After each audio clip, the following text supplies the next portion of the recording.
আয়ুষ কই যাইতেছ? পরীক্ষা দিতাম। পরীক্ষা দিতে যাইতেছ?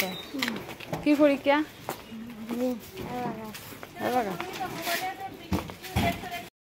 আজকে আয়ুষের একটা ড্রয়িং কম্পিটিশন আছে স্কুল থেকে আর কি, তো ওইখানে লিয়ে যাইতেছি। ওখানে দেখো না কি অবস্থা, ড্রয়িং দিব আনন্দ। তো ঠিক আছে, আমরা যাই, তোমার সঙ্গে পরে কথা বলবো। নমস্কার বন্ধুরা, শুভ সকাল। দেবযানী লাইভ চ্যানেলে তোমরা সবাই জানাইতেছি স্বাগত। তো আজকে আবার একটা নতুন ব্লগ নিয়ে তোমাদের কাছে আয়া পড়ছি। সকালবেলা ছেলে লিয়ে আমি গেছি গা ড্রয়িংয়ে। এই দেখো পুরান লোয়া আইছে, পুরান লোয়া বই খাতা কাগজ নিতে আইছে। আমি কথা কইতে পারতেছি না, গিয়া লোক তারপর আবার কথা কম। আচ্ছা শুরু করে দিলে। তো ছেলের নিয়ে গেছি গিয়ে আমি ওই কম্পিটিশনটা হয়েছে ছেলের স্কুল থেকে, এবাকার স্কুল থেকে হয়েছে আর কি, মেসেজ দিছে। তো এদিকে লিয়ে গেছি। তো ওইখানে গিয়ে সেরা যা যা হয়েছে তাই তোমাদের সঙ্গে একটু একটু করে শেয়ার করতেছি। তো যাওয়ার পরে দেখলাম তারা আরেক দিকে নিল, আমরা আরেক দিকে নিল। তো এটা অ্যাবাকাসের সিস্টেমে, অ্যাবাকাসের কোনো পরীক্ষা টরীক্ষা হইলে এরকমই করে, স্টুডেন্টরা জায়গা পরীক্ষা দিতে আর আমরা নিয়ে একটা হল ঘরে বয়াই দেয় আর কি। তো আজকেও সেমই হয়েছে। তো গিয়ে একটা হল ঘরে বইলাম, এখানে তো কেউ চিনা জানা নাই। তো পরে অবশ্য একটা বোনের সাথে কথা হয়েছে, বোনটার সঙ্গে কথা কইছি, সময়টা কাটাইছি আর কি।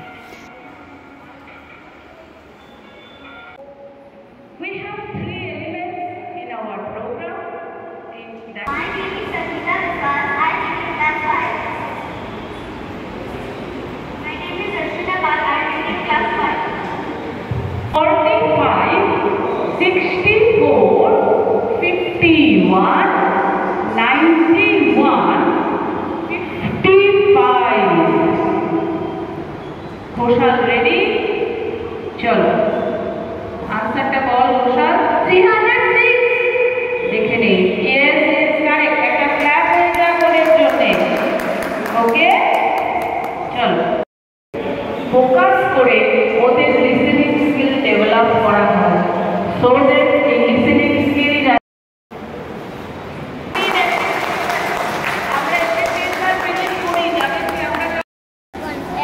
টাইম আসলো সব কেটে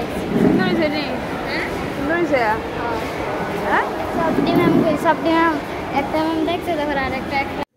এদিকে ছেলের আঁকা শেষ হয়ে গেছে, কমপ্লিট হয়ে গেছে। তো আমরা বাইরে গেছি, রুম থেকে বাইরে গেছি আর কি। তো বাইরে ছেলের ইচ্ছা ছিল স্কুলটা একটু ঘুরাইতাম, কিন্তু প্রচণ্ড রোদ আসছিল, মোবাইলে ঠিক বোঝা যাইতেছে না, রোদ আসছিল যে। তো এদিক ওদিকে একটু গাছের নিচে দাঁড়াইয়া টাড়াইয়া আয়া করছি। ও মা ছেলে তো এই যে টুফিটি দেখে তো পাগল হয়ে গেছে গা।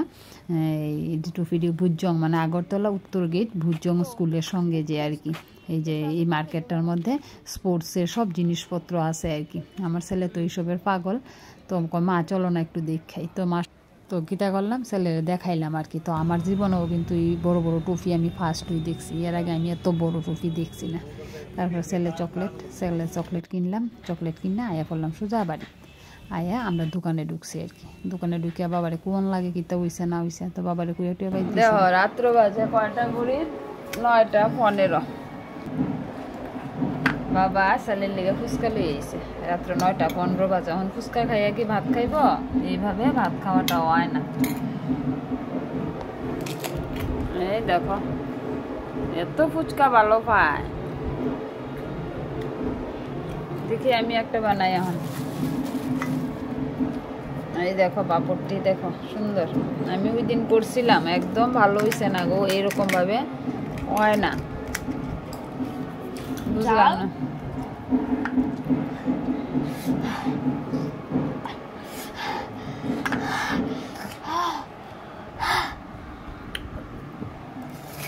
এই দেখো তেঁতুল জল,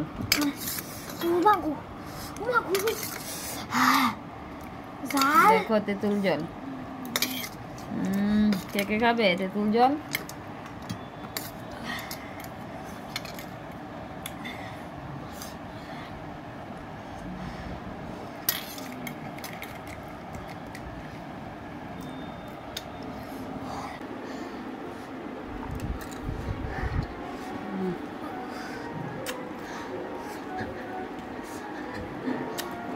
একদম স্বাদ না।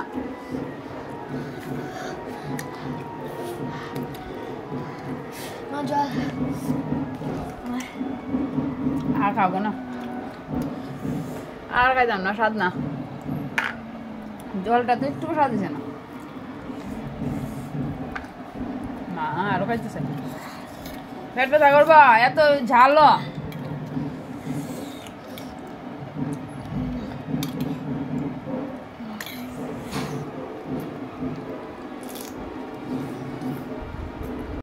বাজে 9:15। তো অক্ষণ ছেলের পড়া শেষ হয়েছে, মোবাইলটা নিছি যে ভিডিও কি দেওয়া যায়, ভিডিও তো দিতে হইব। তো এডিটিং করতে বইয়া দিই কিছুই করলাম না। ছেলেরে নিয়ে সকালে আবার কাছে গেছি, আবার কাছ থেকে আইলাম, আয়া খুব ক্লান্ত আসছিলাম, আয়া কি করছি ঘুমাই গেছি গা, ভাতটা খাইয়ে ঘুমাই গেছি গা আর কি, আর ভিডিও করা হইছে না। তো তারপরে তো সন্ধ্যার দিকে পড়াশোনা এইসব নিয়ে সেরা আর হইছে না। অক্ষণে তো ভাবলাম আর আমার তো টাইম হইতেছে, কারণ আমি 9টার দিকে দিতে চেষ্টা করি, তো আপলোড নেট প্রবলেমের লিগে একটু দেরি হয়ে জায়গা। তো ওখানে এডিটিং করতে গিয়ে দেখি কিছুই নেই, এখন কী করবো, এখন তো আমার তোমরা লিগে কিছু ভিডিও করতে হইব। তো এর লিগে এখন দেখি তোমরা সঙ্গে আর কিতা শেয়ার করতে পারি, ওইটার লিগে এখন আবার শুরু করছি আর কি ভিডিও করা, কারণ আমি ভুলেই গেছি গা যে আমি যে আজকে আর ব্লগিং করছি না। তো দেখি তোমরা সঙ্গে এখন কি রাত্র 9:15 আমি তোমরা সঙ্গে কি শেয়ার করতে পারি। এই দেখো চাল কুমড়া পাতা আনছিল মাসি তারা, আমার মাসি তারা কালকে যাইব গা, বড়া তো আর করা হয়েছে না, আজকে গেলাম গা আমি আবার কাছে। তো ওইটা আমার দায়িত্বে আসলো আর কি। তখন দেখি আমি রাত্রে কইরা তারা খাওয়াইতে পারি। আমি বড়াটাই তোমরা সঙ্গে আজকে শেয়ার করবো, যে আমি এই চাল কুমড়ের পাতা বড়াটা কীভাবে বানাই আর কি। তো শর্টকাটেই বানাবো, বেশি তরিপথ করতাম না, একদম সরল সোজাভাবে বানাবো আর কি। তো ঠিক আছে, তোমরা দেখতে থাকো, সঙ্গে থাকো, আজকে তোমরাও দেখাবো পাতা খাওয়া। আমরা পাশের বাড়িতে হনুমান পুজো হইতেছে, ওই লিগে ব্যান্ড পার্টির আওয়াজ শোনা যাইতেছে আর কি। তো রাত্রেবেলা দেখো আমি বড়া করবো, কড়াইয়ের মধ্যে আগে তেল আসছিল, ছেলের আলু ভাজিয়া দিছিলাম সকালে, আর ডিম অমলেট করে দিছিলাম, ওইটা লিগে তেলটা রয়েছে, আমি ঢেকে রেখে দিছি। তো আমি প্রথমে বড়াটি কেমনে করি দেখো, লবণ দিয়ে পাতাটিরে একটু নরম বানাইলে পাতাটিরে বড়া বানাইতে সুবিধা হয় আর কি। তো একটু নুন মাখা পাতাটি রেখে দিছি, তারপরে পেঁয়াজটারে ভাজিয়া লাইছি, একটু শর্টকাট করছি রাত্রেবেলা, তো একটু শর্টকাট করলেই ভালো আর কি। রাত্রেবেলা তো ভেজাল করে ভাবতাম না, কি লিগে আমরা আবার ষষ্ঠী দিব, মাসি তারা আইসে না, মাসি তারা আইসে যেহেতু আমরা ষষ্ঠী দিব আর কি, সবসময় আইতে পারে না, কারণ গ্রামের বাড়ি তো তোমরা দেখছো, গ্রামের বাড়ি গরু বাছুর লইয়া সবসময় বিজি থাকে, আর আরেক মাসে হয়েছে অফিস, এসবের লিগে তারা আইতে পারে না। তো যেহেতু ষষ্ঠীর মধ্যে আয়া পড়ছে, এখন তো ষষ্ঠীটা হাতছাড়া করলে হইতো না, এলিগে রাত্রে ষষ্ঠী লোম, এলিগে আমি বড়াটা কোন শর্টকাটে করছি, পিএইচডি রে ভাইজা একটা চাটনির মতো বানাইয়া এই পিএইচডি দিছি, দিয়ে এটার মধ্যে শুটকিটা, এই যে নুনা শুটকি আর কি, নুনা শুটকির পিসগুলি দিয়ে ওখানে একটু হিট দিব, কম হিট দিয়ে রাখবো, হিটে সিদ্ধ হয়ে যাইব আর কি। তো এইভাবে আমরা বড়া করি, তোমরা কেমনে করো কমেন্টস করে জানাইও। অনেক সময় আছে চাটনিটা পুরো কইরাও দেওয়া যায়, তারপর শীতল শুটকি দিয়েও করা যায়, আর নুনা ইলিশ দিয়ে বেস্ট হয় আর কি। তবে এখন আর ওই আগের মতো নুনা ইলিশটা পাওয়া যায় না, তো যেটা খাই এটা দিয়েই খাই। তো আমি যেভাবে করছি এইভাবে তোমরা দেখাইছি আর কি। অনেকে অনেক রকমভাবে করতে পারে, কারণ সবার সিস্টেম তো এক না। তো আমার সিস্টেমটা তোমরা কেমন লাগছে অবশ্যই কমেন্টস করে কিন্তু জানাইও। তো এইভাবে নিয়ে একটু দুল্লা কড়াইয়ের মধ্যে দিয়ে লেছি, দিয়ে একটু কম হিট দিয়ে রাখছি, কারণ ভেতরে শুটকিটা সিদ্ধ হইতে ভালো করে। আর নুনা শুটকিতে প্রচণ্ড লবণ থাকে, এই জন্য আমি পেঁয়াজটা যে ভাজি একটা ফোঁটাও লবণ দিছি না, কিন্তু পরে দিয়ে খাওয়ার সময় দেখা গেছে যে লবণ একদম পরিমাণ মতো হয়েছে আর কি। তো যাই হোক, বড়াটা একটু তাড়াহুড়া করে করতেছে, এদিকে মাসি তারা ডাকতেছে, আইও ষষ্ঠী লো এরকম করতেছে আর কি। তো আমি কিছু তৈয়া করছি, হইয়া গেছে।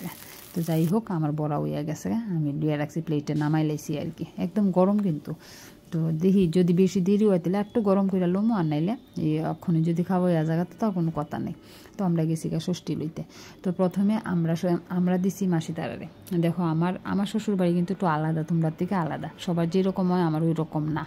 আমার হয়েছে গিয়ে মামা মাসি লইয়া আমার শ্বশুর বাড়ি, মামা শ্বশুর মাসি শাশুড়ি এরকম। এখানে এক মামারে দেখতেছো, আমার কিন্তু আরও 3টা মামা আছে। তো সবাই কর্মসূত্রে বিজি থাকে, এই জন্য সবাই একলগে আমরা পাইটাই না আর কি, যারারে পাই তারারই দিই। আর মাসি আছে আমার দুইজনই, আমার শাশুড়ি মা লিয়া 3 জন আছিল আর কি। তো আমার শাশুড়ি মা মারা গেছে, আমার এই 2 মাসি শাশুড়ি আছে আর কি। তো তারই আমরা শ্বশুর শাশুড়ি আর কি। আর এই শ্বশুর বলতে যে এখানে মামা শ্বশুর, তো এক মামা আছে আমরা সঙ্গেই আছে এই বাড়িতে, আর অন্য মামার হয়েছে 2 মামা যতন বাড়ি, আরেক মামা আলাদা বাড়িতে থাকে আর কি। তো এইভাবে আমরা সরাই ছিটাইয়া গেছি আর কি। আর একখানে থাকলে মজা হইতো সবাই মিলে একসঙ্গে। এর লিগা কই আমার লাইফটা তোমরা থেকে আলাদা, আমার শাশুড়ি আছে ডাবল ডাবল শাশুড়ি, ডাবল ডাবল শ্বশুর, মানে আমি পুরো আলাদা আর কি। যাই হোক, আমরা ষষ্ঠী লইছি, মাসিও ষষ্ঠী দিছে, আমরাও মাসি তারারে ষষ্ঠী দিছি। এইভাবে আমরা আজকে ষষ্ঠীর মানে অনুষ্ঠানটা পূর্ণ হইলো আর কি। তো ঠিক আছে বন্ধুরা, তোমরা আমার এই ছোট্ট ব্লগটা কেমন লাগছে অবশ্যই কমেন্টস করে জানাইও। আর যদি কোনো প্রশ্ন থাকে অবশ্যই কমেন্টস বক্সে কইরো, আমি তোমরা আনসার দিতে চেষ্টা করব। তাইলে আজকে রেখে দিয়ে আবার দেখা হইব নতুন একটা ব্লগে। কালকের ব্লগ এটা আমি ওখানে বইয়া এডিট করছি, জানি না তোমরা কেমন লাগছে। তো যেমনই লাগুক এই দিদিটারে বা এই আন্টিটারে অবশ্যই সাপোর্ট করো, কারণ তোমরা সাপোর্টের আমার খুবই দরকার। তো ঠিক আছে, আজকে রেখা দিতেছি। তো অবশ্যই কমেন্টস করো কেমন হয়েছে। খুব তাড়াহুড়ো করে আমি ভিডিওটা করছি আর কি, আর সময় পাইটা সুন্দরভাবে যে ভিডিও এডিটিং করতাম আমি একদম সময় পাইতেছি না। তবে তোমরা সঙ্গে আমার ডেইলি লাইফস্টাইলটা শেয়ার করতে আমার খুব ভালো লাগে, এর লেগে আমি যেমন পারি তেমনই তোমরা সামনে তুলে ধরি। তো ঠিক আছে, আজকে রাখতেছি, তোমরা সঙ্গে আবার দেখা হইব নেক্সট ব্লগে।